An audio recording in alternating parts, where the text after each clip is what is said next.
Oh. We get back onto the plane and we go back home. It's going to be about 19 hours. But we look forward to it. Get in tomorrow. But this is a tremendous country.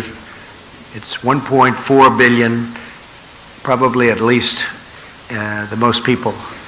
And it's a tremendous market, and they really like us, and I think they like us more now than they've ever liked us, frankly. We have a terrific, a really great relationship between the Prime Minister and myself. So we're going to be doing a lot of things. I think it was really, really worth it. You may ask about the coronavirus, which is very well under control in our country. We have very few people with it, and the people that have it are, in all cases, I have not heard anything other.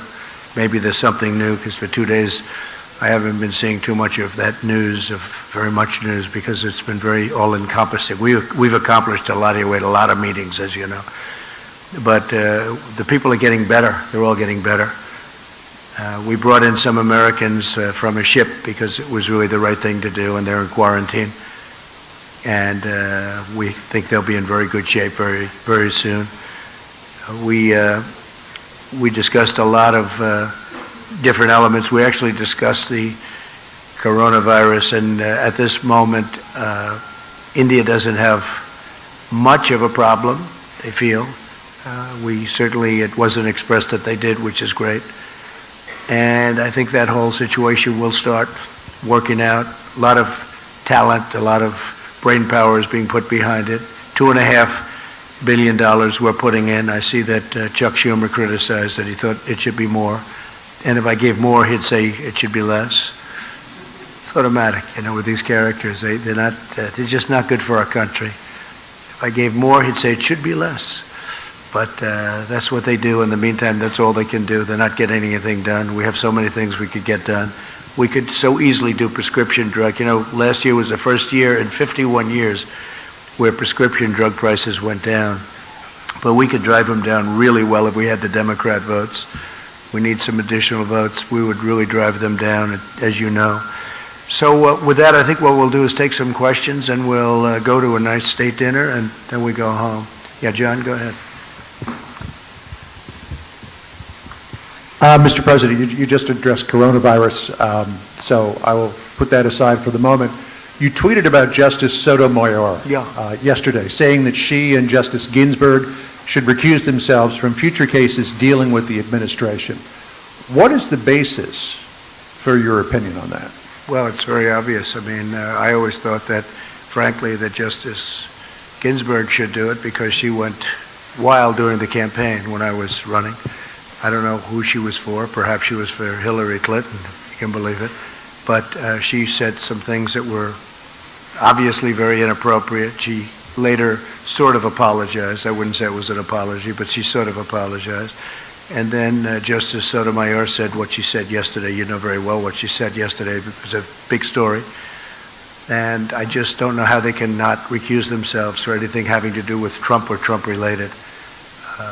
The right thing to do is that. Now, as a Supreme Court justice is a different standard, but at the same time, I think it's a higher standard in a certain sense.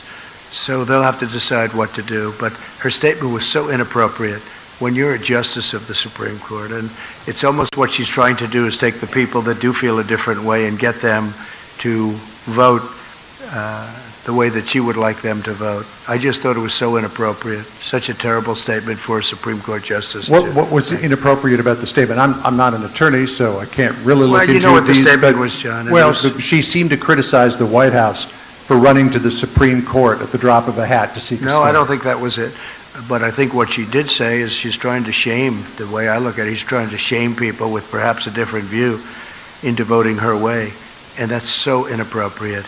So let's see what happens. We have things, whether or not they recuse themselves, both. Look, Justice Ginsburg, during my campaign, I protested at the time. She apologized in a very minor form. And what Justice Sotomayor said yesterday was really highly inappropriate, and everybody agrees to that. Virtually everybody. I've seen papers on it. People cannot believe that she said it. Yeah, please go ahead. Thank you, Mr. President. The intelligence community believes that Russia is trying to meddle in the 2020 election. Do you agree with their assessment? And what is your message to Vladimir Putin about potentially interfering regardless of the candidate they support? Well, you know, what I'm reading, and again, I'm over here for the last number of days, but they went to see Bernie, and they told Bernie about something having to do with they want Bernie to win. They did not tell me. Intelligence never told me, and we have a couple of people here that would know very well. They never told me anything about that, and it was sort of a strange thing that they went to Bernie. And now I find out, if I believe what I read in some of your documents and some of your papers, that it was highly exaggerated. And frankly, I think it's disgraceful. And I think it was leaks from the Intelligence Committee, House version, and I think that they leaked it. I think probably Schiff leaked it, but people within that, Schiff leaked it, in my opinion. And he shouldn't be leaking things like that. That's a terrible thing to do. But basically, they would like to see Bernie is probably winning, and looks like he's winning, and he's got a head of steam, and they maybe don't want him for obvious reasons. So they don't want him, so they put out a thing that Russia's backing him. This is what they do. I've gone through it for a long time. I get it. I get the game better than anybody. And that's the way it is. Terrible thing to say. And they didn't say it about me. I will say this. Somebody leaked it in intelligence, but nobody ever told me that. We have Ambassador O'Brien in the audience someplace, and he can tell you that this was never discussed with us. So I think it's terrible. They ought to stop the leaking from Intelligence Committee. And if they don't stop it, I can't imagine that people are not going to go after them and find out what's happening. Yeah, please. But do you believe... Go ahead, ma'am. Mr. President, this is Madhu Bhatia Jha from Indian TV News, ABP Yes. News. And you're trying to get a peace deal with the Taliban, and India has a growing investment in Afghanistan. So the way the deal is being worked out, what would be India's role and Pakistan's role in the region? Well, I think India would like to see it happen.